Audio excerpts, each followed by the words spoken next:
Welcome back to the third episode of the Youth Podcast. We're really excited to dig into a really important topic, as well as one that's in really high demand from our students, as well as a number of parents. So if you're keen to hear about success, financial success, living a rich life, those are the topics we're going to be tackling today. So certainly make sure, if you're someone who is wanting to create a really successful future, if you're someone who's curious what steps you can take to get in university, to get that great job, if you want to launch your career, or if in the early stages of your career, all of these are going to focus on helping you to create the strong foundations of a rich and successful life. And this is primarily for students, but certainly parents follow along.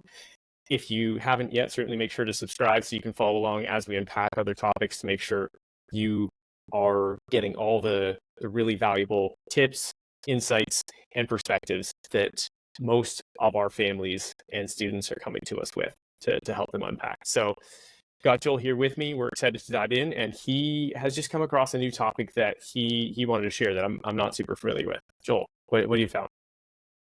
Yeah, so I've been following this concept for quite a while. It's called Ikigai, and it's a Japanese concept. And Okay. before we really dive into success and how students typically define success, which is got that money, we're going to talk a little bit about the success on like a broader fulfillment lens.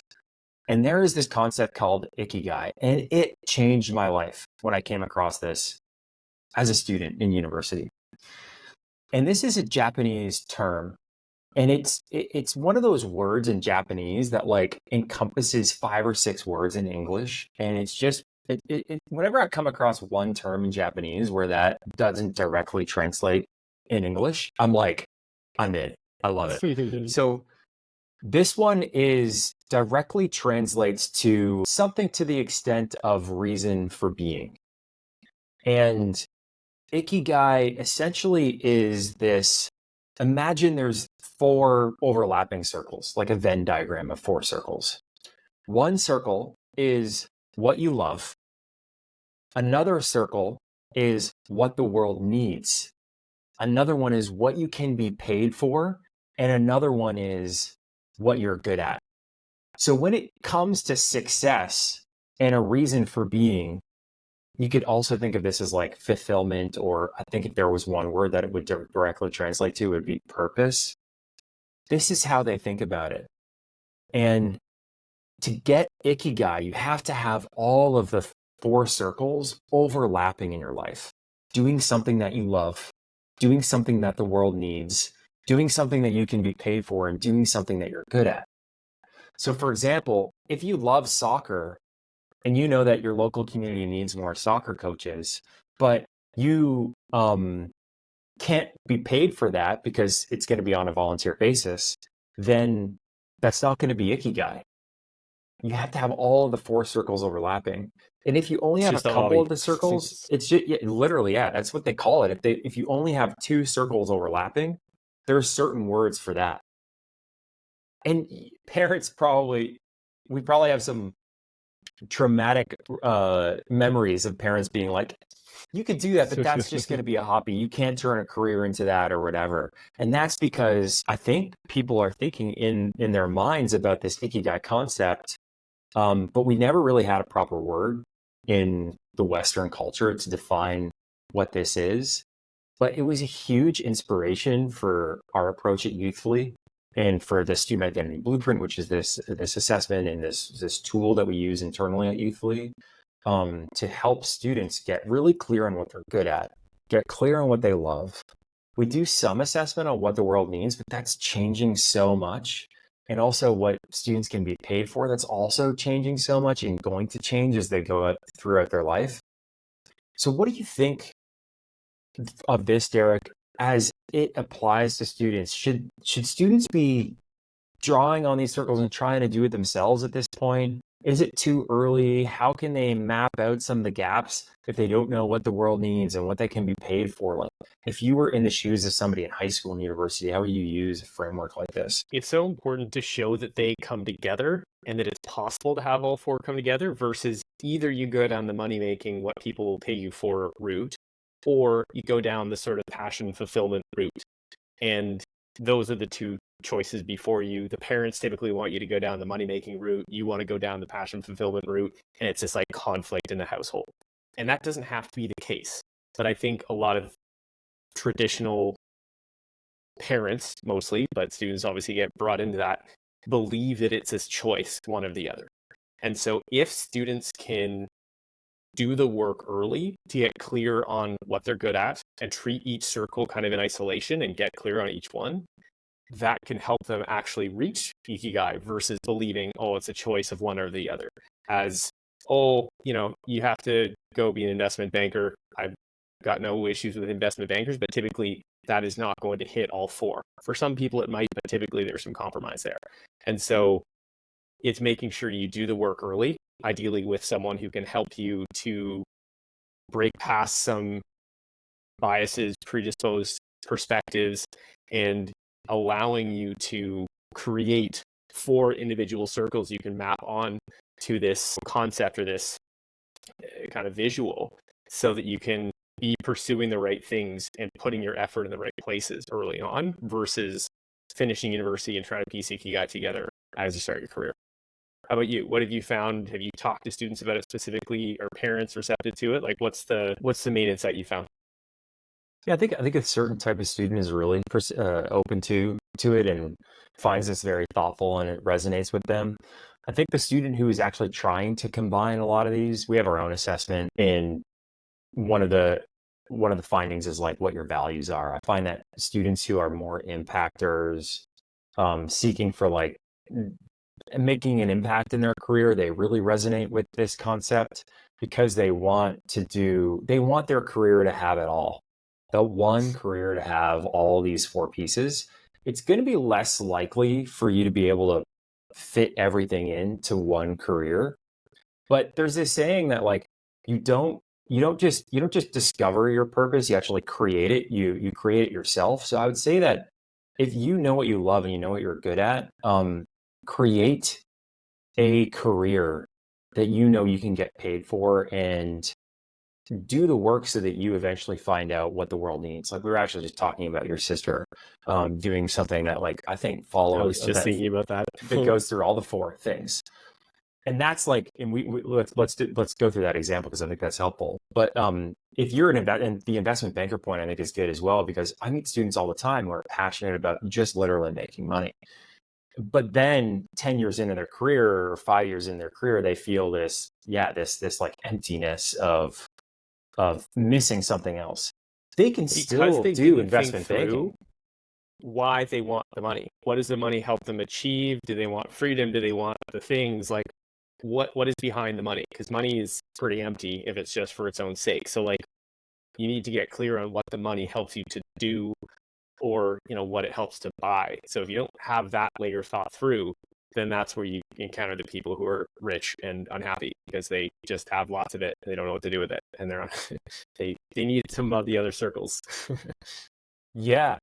And those circles might come over time as well. Like you can go through your career just being like, I'm clear on circle 1, I'm clear on circle 2.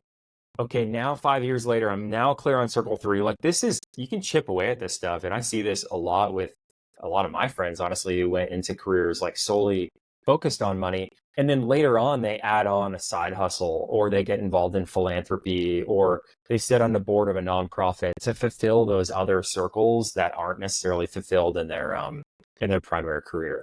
But yeah, give the example of your sister. Absolutely. So my sister just left one of the biggest banks in Canada to start her own business. She literally left like last week. And she worked for close to or over 2 decades for an NGO in Canada. She literally started at the age of 13. She was volunteering. So like the purpose, the impact I want to have kind of circle, she had that ticked and she was paid terribly to begin with. And it's the NGO world. A lot of people go into that knowing that money's not going to be a huge part of that career. And she very much faced that reality. And she, over 20 years, developed an incredible relationship network. And she really,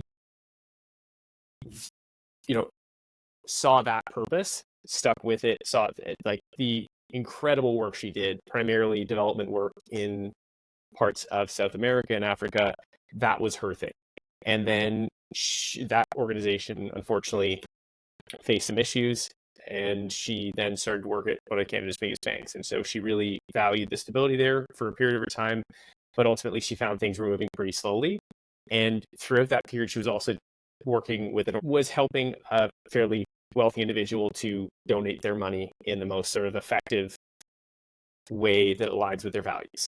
And she's now started to do this full time. She had a second client come on and she kind of made the decision, okay, this is enough stability for me to be able to launch my own business versus doing this as sort of a side hustle. And so she found a niche in which she can get paid to do something she loves. There's clearly demand for it, and she's good at it because she's been doing it for probably this particular skill 10 to 12 years.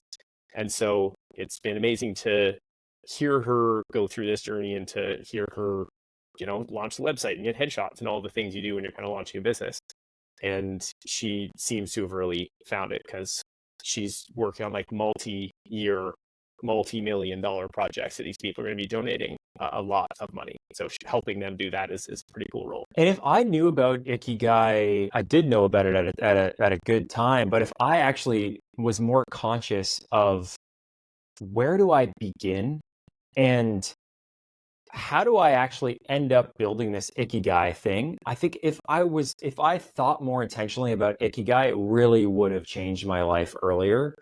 And so where would I start if I was in high school or university again? I would get really clear on the things that are easier to get clear on, what you're good at and what you love. That's why at Youthly, we focus on skills and values. What you're good at, skills, what you love is your values. And then you can do more research on what the world needs. You can do more research on what you can get paid for through firsthand experience, through like talking to people, through apprenticeships, through internships, things like that. That's where I would start. Can you hear me? I can now, but you dropped off for a decent while there. Oh, okay. What did you hear last? That's where I would start. So focusing on those two circles. Yeah, I actually did. That was all. Okay, I think that, wraps up the idea nicely. Do you have anything else you want to say on jump Ikigai to before we jump into a new topic? How should we introduce how should we jump into the getting rich? So, okay, I've got a decent transition. Yeah, Joel, I think that's incredible insight. If people can work on the pieces that are within their control that relate to them personally, because the things that they can get paid for, as you say, change rapidly. And also, young people often find it very difficult to understand like the jobs that exist, because there's the doctor, lawyer, software engineer type roles, but it's often very difficult for them to understand all the different jobs, similar to my sister's. Like no one ever knew that existed. Philanthropy advisor. But it's more figuring out the basic pieces that you can control, what you love and what you're good at, so that when those opportunities come up, you can seize them and sort of make more of a strategy and figure out, okay, is this enough money and that kind of thing. So I love that idea. And it's really interesting because as it relates to the financial success piece and the sort of like living the rich life, there's a lot of people who have taken the approach of I'm going to make a ton of money young, and then later in life, I'm going to be able to, be philanthropic and give a lot of it away, but I'm going to really focus on the money piece early and build this wealth so I can then sort of do good with it later. What's your take on that approach we've seen with a lot of young tech entrepreneurs and that kind of thing over the past maybe 5-10 years? Yeah, Chamath Palihapitiya, graduate of Waterloo University, and then early at Facebook, he says, "Get the money." That's his tip. Get the money, because then he got the money at Facebook, and then he ended up starting something called Social Capital, a venture capital fund, and then largely through that made a ton of money. And then now he's on the All In Pod and super famous and stuff like that. But he got the money, and then he was able to allocate that money on areas that he was passionate about. So I think a large thesis on Social Capital is venture capitalist fund was investing in businesses that end up providing some level of like a value to society. I would say that's one approach that you could definitely take. And I think if I were to rethink my approach, I probably would have stayed in a space or moved to a space earlier where I could have got the money soon. And so like timing is everything. So if I was in university in 2000 and we both were actually 2006 to 2000. What was going on then? I mean, a lot of students won't know this unless they watch The Social Network, but like that's when Facebook and that's when like web kind of, I guess 2.0 was 2.0. really becoming huge. Facebook, Snapchat sort of came a little bit later, LinkedIn. So timing is everything. What I should have done was maybe not drop out of school, but during the summer, move to Silicon Valley, beg anyone at Facebook to hire me over the summer as a summer intern, work for free just to get my foot in the door there, graduate, start there. Don't start in, I mean, consulting was really beneficial for me in many ways, but if your sole goal is to get the money, I wouldn't have done consulting. I would have gone to work for a Facebook. It was so fast growing at that time. And our timing was perfect, graduating at like that point in time. So Good. if you're, yeah. And so what's going on right now, if I reflect on like, what is the wave right now? We had this sort of weird wave, which was like Web 3.0 with NFTs and crypto. And I think crypto, there's certain things like that, but it's very cyclical. I would say that the big wave right now is AI. So if your goal is getting rich as a teenager, the timing to do that, you're in an incredible moment right now. If you are highly technical, go get a job in AI. Go get a job in robotics or potentially even VR. I think VR is going to see their moment very, very soon. At a company like Figure AI, or I mean, if you can get it in OpenAI or one of those. If you're not technical, here's what I would do. I would start an agency that is focused on something that older people don't know that much about. And that's what a good friend of mine did in high school. Social media was the thing, right? With Facebook and whatnot. I would latch on to the moment, the thing of the moment, which now is AI, or in social media, it's like TikTok or shorts or things like that. I would start an agency and that focuses on TikTok, that focuses on shorts, or that focuses on like TikTok SEO, something really, really niche.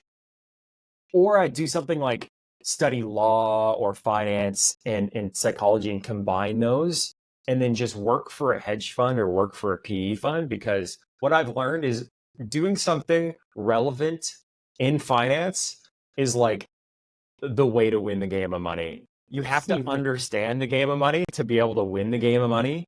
And that's why finance is like a home court advantage in terms of winning the game of money. So that would be like, if you're focused on top line income, those would be the two things that I would do to get the money to get rich as quickly as possible, if that's what you care about as a teenager. But I would also encourage you to think more broadly about Ikigai and other fulfillment concepts. What do you think about that? How would you Yeah, I resonate with think that? the And looking back on idea like the around moment that we went through. if you're going to really focus on the money, then go all in. If that's what matters to you, then really be smart about it. It requires you to do some more mature thinking and research than most teenagers and young people do. So, what is the future of work? There's tons of different research reports and like analyses of trends and that kind of thing. You can easily engage with that stuff as a young person, be like, okay, what are people projecting to be the next big thing in 5-10 years? And when you're young, you're also able to take more risks. And I know as a young person, you probably hear that and you're like, man, I can't take risks. I'm broke and I just need a job. Yes, I was there once too. I took the first job I could get and it was not a great career move. I had some decent experience from it, but ultimately you are able to take more risks when you're young versus when you've got 2 kids or just other responsibilities or a lifestyle you want to maintain. And so going for something that you're like, listen, this isn't proven because Facebook wasn't proven and AI wasn't proven 5 years ago, but like when you can see something coming, you think something's coming, you can make the bet. That's often a good place to go when you're young with a chance to really make it. So that's one thing, is just sort of like risk tolerance will go down as you get older in most cases. So be mindful of that. And I'm not saying be completely reckless. I'm not telling people to just go take crazy risks, but as it comes to your career, you can take calculated, slightly higher risks when you're younger. And then number two is, if you don't want to work in finance, you can work around finance. To Joel's point around that's home court advantage, that's where you can make money. I have a cousin, he's a headhunter and he works for 5 different banks. That's all he has for clients. And let me just say, he's done very well for himself. He runs a company of about 15 people, maybe 10. And so it's not a massive operation, but he goes and finds different traders and that kind of thing for these different banks. It's pretty incestuous. So it's primarily relationships and people skills. So you don't have to be an analyst or a really technical person in finance. I'm sure he, has to do his accounting, but it's primarily relationships. And he's still in finance more broadly, but he's not necessarily working at a bank. So you can find ways to leverage different skills if you're not that accountant, numbers type person. So if you don't feel as though that's your strength, there's still ways in which you can leverage that industry to do well financially. Joel, I'm curious. We're talking a lot about wealth and richness and sort of that type of success, but not everyone necessarily thinks that is. And I think, Gen Z is starting to rethink, what a rich life means and that kind of thing, having greater balance. So have you heard of this concept of kind of living a rich life that isn't necessarily all tied to finance and sort of money? Yeah. There's this guy, Ramit Sethi, I think his name is, and he was really early in this wave of, I think he has like a website called Think and Grow Rich. Is that him? Yeah. How to Get Rich is the Or show I he Will has on Teach You to Be Netflix. Rich. Yeah, Right, exactly. right. And I think his website is How I Will Teach You How to Be Rich. And he started these courses really early, like 2010. And he's made a ton of money, and he has this like incredible community of people that follow him because of his concepts and what he puts out there. Did you watch the Netflix series? I haven't seen it. Yeah, it was really interesting because it not only challenges some of these really typical sort of definitions of wealth and living a rich life. So he's like, I don't own a home. I'm a multimillionaire, but I don't own a home because I appreciate flexibility. That's my rich life. I'm making this choice. So the white picket fence and a lot of the things that we kind of envision to be what it means to be rich, he's challenging a lot of these kind of preconceived assumptions, which is really interesting. And also has this, I think my biggest takeaway from the show was spend money quite, I won't say luxuriously, but generously on things that really matter to you. Have a very short list of things that matter to you and spend within your means, but spend a proportionate amount of money on those things, but then cut ruthlessly the other things that you don't deem to be more important. So it goes back to our point around clarity, but what matters to you, get really clear on that, spend pretty generously on those things. I wouldn't quite say lavishly, but he's sort of making that point to like go kind of ball out on those things. And then the things that you don't love, just completely cut out, or at least be really ruthless to cut back on. So coffee in the morning is a great example. If you're someone who loves coffee and you want to go to the coffee shop in the morning and you want that experience and it's a ritual for you, great, go have a coffee every day. But if you're someone who's just like, yeah, I just do it because it's there and it's easy on my commute, cut that ruthlessly because you love clothing or, whatever your thing is. But I think oftentimes people just sort of go spend money because, like, I once lived with a guy who would go online shopping and he'd had a couple of drinks. Like, that's a terrible idea. And so the point of the show is helping these people who do things like that to rein in their finances. So there's an element of entertainment while also challenging these sort of basic principles that really help you live a financially prudent life, but doesn't mean just cut back on everything. It's a really interesting take. Have you ever tried something like that to sort of get clear on the things that really matter to you and sort of like almost played with your own finances and built new budgets or anything like that? I'm not a budget type person, personally, at least. Like, I don't walk through my friends from business school, I knew who was going to be an accountant because the people who actually did budgets, I'm like, that's so not me. Managing every single expense and things like that. That's just not, to me, that's not like having freedom on making decisions stuff. I can see how that is freeing for other people. It's just not me. I haven't like consciously written this down of like what gives me the most bang for my buck, essentially, or what does living a rich life mean to you? But every year I do a debrief on what were my like favorite moments or favorite days, favorite nights, favorite experiences. And I've done this since I think like 2012 or something like that. And I just see trends of how do I allocate my time and my resources?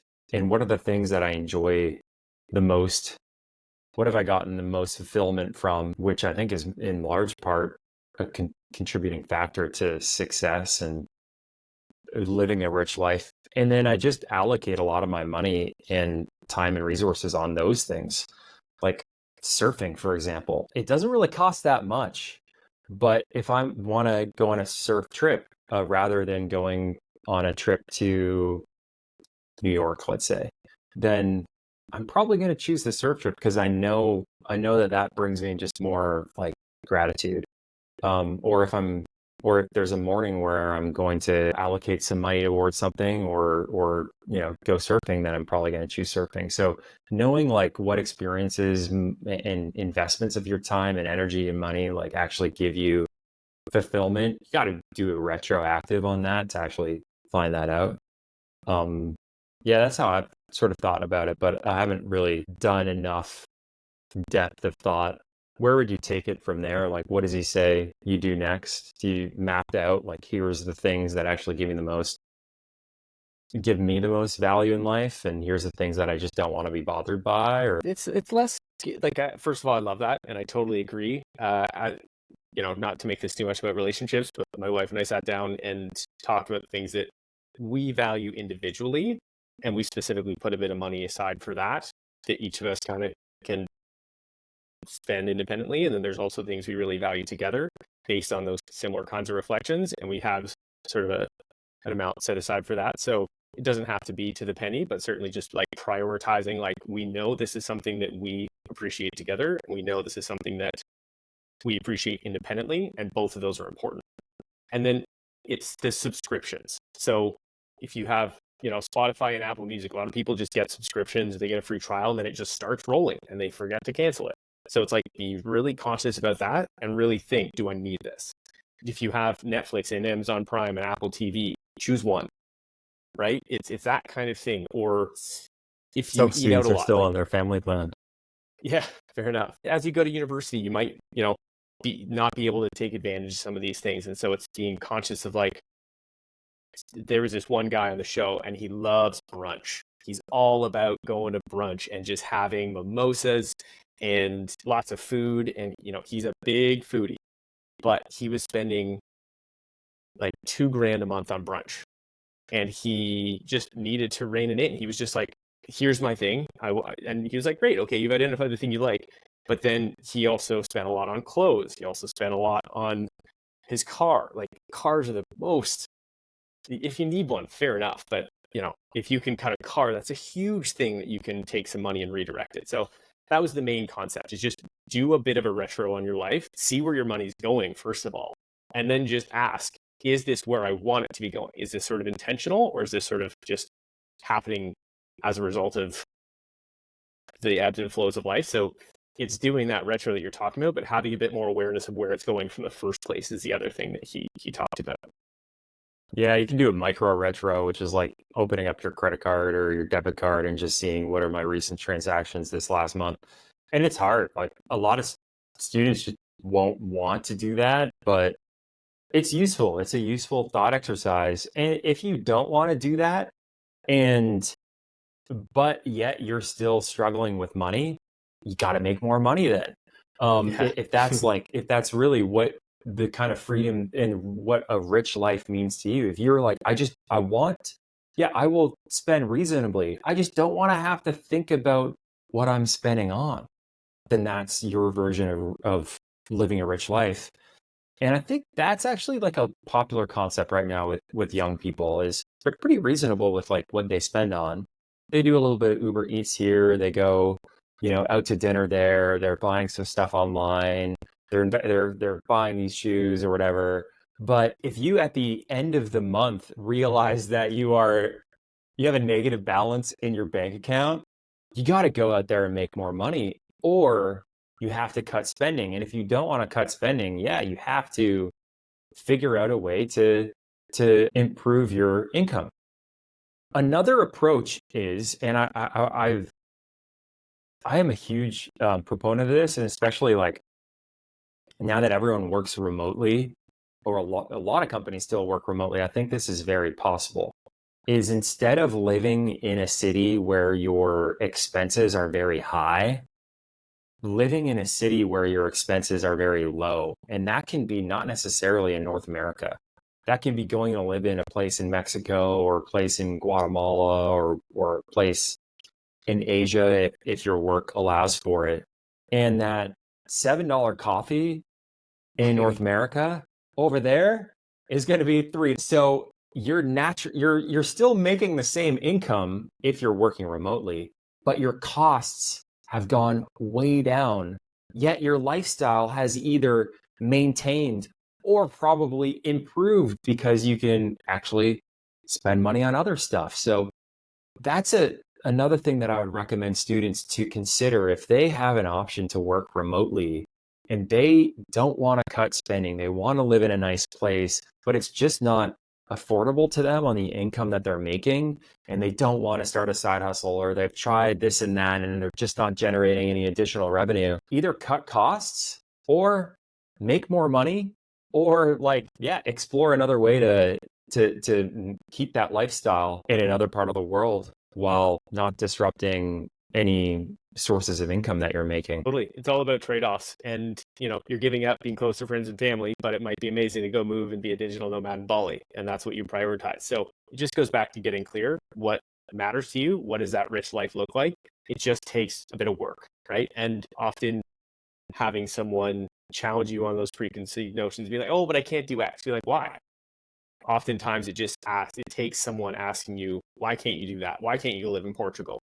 Why can't you go live in Bali? Why can't you go live in Mexico? Like, I don't know. It's just, right. It sort of sometimes takes someone like a coach just to challenge you on some of those ideas and really push past some of the things that you might say, be like, oh, but I can't. So certainly that's a key thing. You've got, as you say, make more money, cut expenses. You can move somewhere else, or you can find a new market for your skills.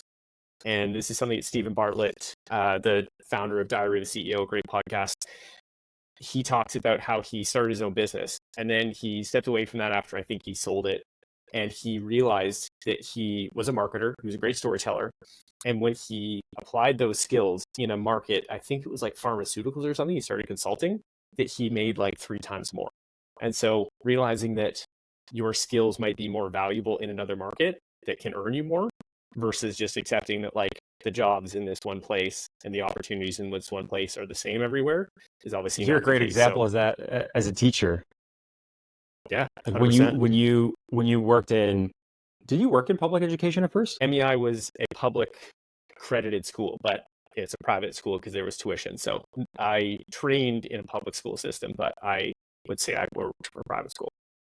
Gotcha. You went right. You skipped that. You skipped that altogether. A lot of teachers, what we see also is that they go work at in a public school.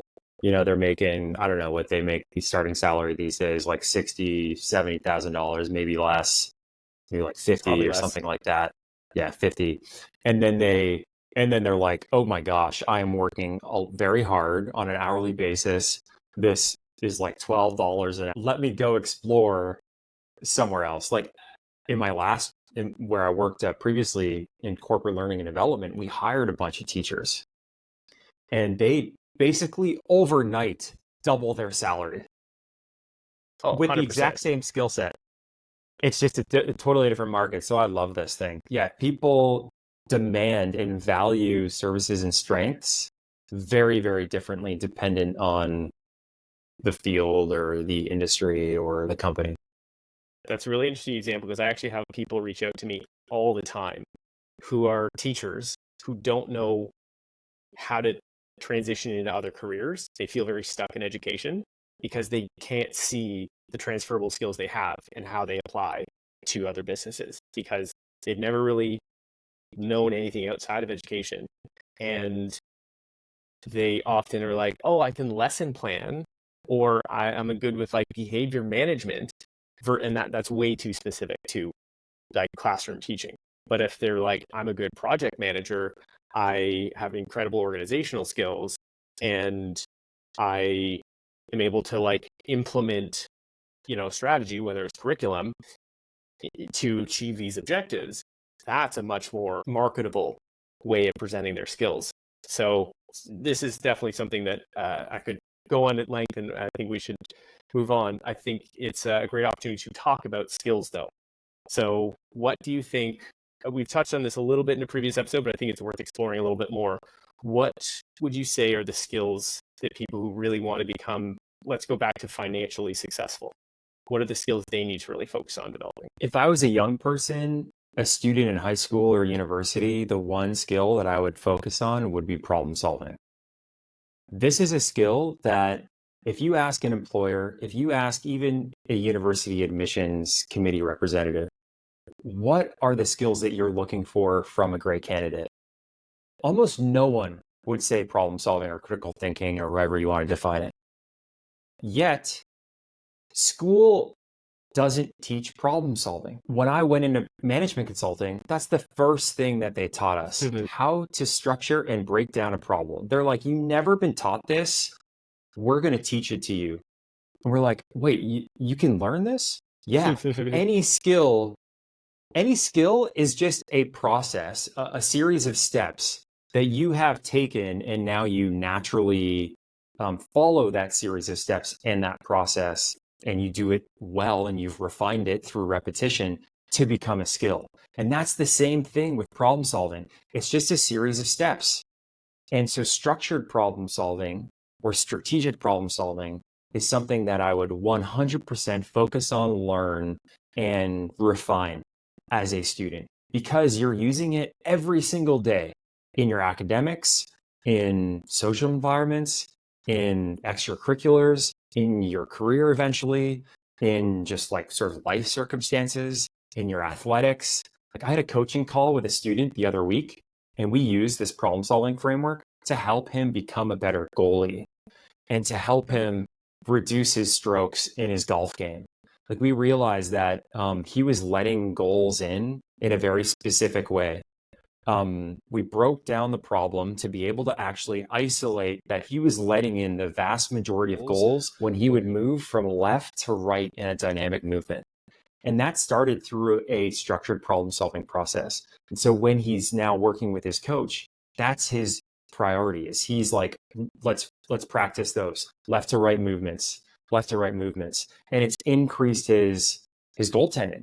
So you can use this process on everything. We just wrote an incredible article on DECA Direct on this problem solving process, and we're actually running a workshop for all DECA students and youthfully students on this process as well. We call it DARTS. We can go into that in more depth, I think, in another podcast, but there's a structured way to solve a problem. And if you can do this very, very well, I think it will be a complete game changer in your ability to realize success as it means to you in your life. What about you? What skills do you think would be the most valuable for a student to focus on if they want to be successful, and different interpretations of that word in their life? It's a great question. First of all, I'm sold. That process sounds pretty phenomenal. I know we talked about it a little bit in the past, but the way it can apply to so many different things. And also just want to say congrats on that partnership with DECA. Super exciting to hear about that. I think listening. I know there might be some people who kind of scoff at that or think like, oh, that's easy or something like that. But like if you can become a really good listener, it completely changes the game because it helps you develop better relationships. If you are working in sales, whether it's like transactional sales or just influencing people, if you can listen and have them feel as though they're heard, like the people skills are so critical regardless of what you're doing. If you're a software engineer and you have people skills, you will be promoted head and above a lot of the other engineers, even if they're better engineers. And so it helps you demonstrate the potential for management, because often you have to be a good listener to be a manager. And so if you want to get promoted quickly, and if you want to, do well in group projects, if you want to develop relationships with professors, whatever it is, you have to be a good listener. And oftentimes people are just waiting to speak and they're thinking about what they're going to say next, which means they're not necessarily listening that well. So if you can do your best to really, root yourself in the conversation, make good eye contact, all the basic stuff that you think, and just pause. After someone speaks, pause. It's sometimes uncomfortable, and just think about what they said. Respond with something related to that. So in example one, let's say Joel's saying to me, "Hey, Derek, I've just got this, new partnership with Deca, and, we've got this workshop we're working on." I could either say, "Oh, Joel, that partnership sounds incredible. Well done." Or I could say, "Oh, and we have to do this other thing on Tuesday. Can you make sure to send me that thing by end of day?" Two very different impressions that Joel's left with, right? Like we work together a lot. And so if I can make sure he really understands that I've heard him, I'm even celebrating something he said, he's going to really appreciate, okay, Derek's, heard that. And, I also appreciate that he is celebrating with me. And then I might move on to something else. That little addition, taking a moment to sort of process what you say and respond thoughtfully, and just like all these little basic communication skills that I think often people either don't think are that important, skip over, or they just get so focused on what they need to do that they're not necessarily thinking enough about the other person in the conversation or in the room. It can pay dividends. And just to give you one last example, I was working in a sales role years ago, and I was working with an individual to enroll them in a digital skills bootcamp. They wanted to become a data scientist. And I developed a relationship with this person, felt like I demonstrated some pretty good listening. And not only did they enroll in the program, I got my sale. They then went on to have a very successful time in the boot camp. They approached me later and they offered me an opportunity to do some consulting work in Saudi Arabia that I never would have thought that I would have the opportunity to. And I very much believe it comes back to the relationship development and listening. And so that helped me build my own business. I did some consulting work. It built the confidence that I had in myself to be able to deliver that type of work. And all really came back to some basic soft skills that I felt helped me stand apart. And her line specifically was, "Hey, I've been looking for someone to do this role for 6-8 months. And I keep just coming back to the experience I had when I was enrolling in that boot camp with you. And I've not been able to find anyone who's able to provide a similar experience. Would you come work with me?" And so I'm going to sort of let that speak for itself. That's my skill that I think a lot of young people should focus on, and that will offer a lot of value if they can spend the time to become good listeners. Yeah, and we when we talk about like relationship development, there's different components of relationship development, and one of which is listening. And there's this framework called the 5 levels of listening. I think it's also a book. And basically the first 4 levels are kind of self-oriented listening. Like level 1 is not listening at all. They just call it ignoring. Level 2 is pretend listening. So you're using the right body language. You're like nodding, but you're actually not listening or thinking about what you want to have for lunch. Level 3 is selective listening. And selective listening is only listening to the bits that interest you. This is where I think most people are, honestly, on a day-to-day basis. Level 4 is attentive listening. You're paying attention and listening to everything, but it's still, you're taking in the information as though it is presented to you. Level 5 is where you can really build that relationship and deepen, I think, a bond with you and somebody else and demonstrate your strength. Build trust. They call it empathetically. Build trust, yeah. Empathetically listening. listening to understand and responding appropriately. So if I say something, you could take in the actual factual knowledge of what I'm saying to you. But if there's like an underlying message or tone in what I'm saying to you, when you focus on empathetically listening and what the intent is behind the message, then that's that like fifth level that I think very few people operate at. And it's actually not listening in a self-oriented manner. It's listening in a way that's like very focused on that person. And that's when they really feel heard. When someone's like, I really feel heard when I talk to you. It's because they're doing that, more empathetically listening. A couple Yeah, of examples of that. If somebody like expresses something to you, then instead of just taking that for what it is, it's like I'm hearing you, hearing what you're saying. It sounds like you're really upset right now.